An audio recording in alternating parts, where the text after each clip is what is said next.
One of the keys to building a great business is to understand, especially if you want to build a business that's going to last for decades, not just for a year or two or maybe 5 years or 7 years, but decades, right?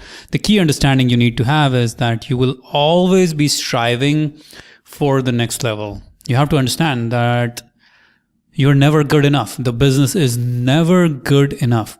Comfort is never the goal of a great business. Not your comfort or the comfort of your team.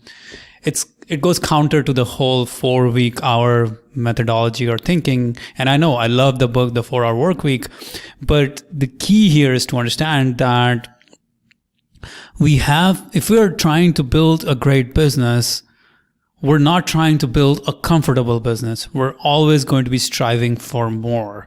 And that's what Jim Collins talks about in this book, Built to Last. Jim Collins, by the way, for those of you who don't know him, he's a Stanford Business School professor, author of one of the greatest business books of all time, Good to Great. And this book is compiled based on research of giant Fortune 500 companies that have endured for decades, even centuries, the kind like Nordstrom's and Walmart's and Johnson & Johnson and Merck, all of these names that have been around for a very long time. What has allowed these businesses, these companies to be around for decades and centuries, right?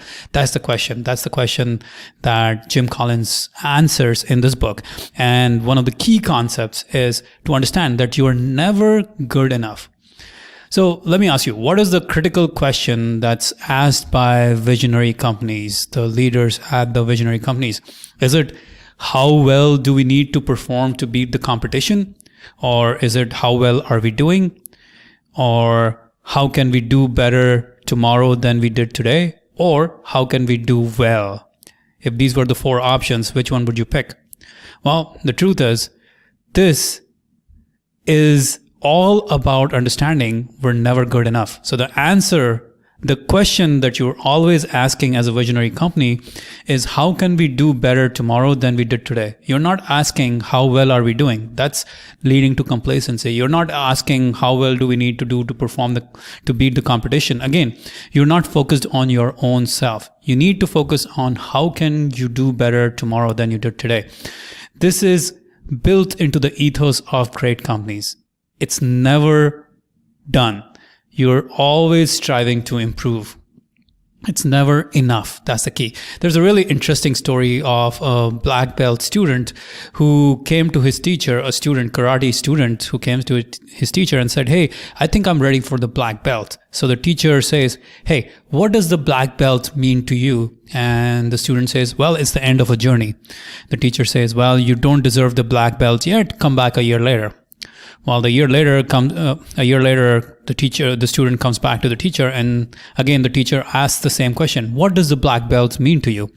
And the student says, "Well, it is a symbol of distinction. I have achieved the highest honor."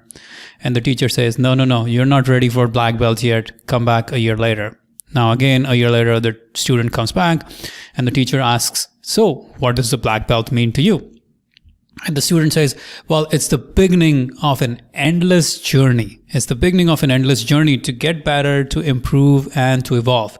And the teacher says, "Now you're ready to be a black belt."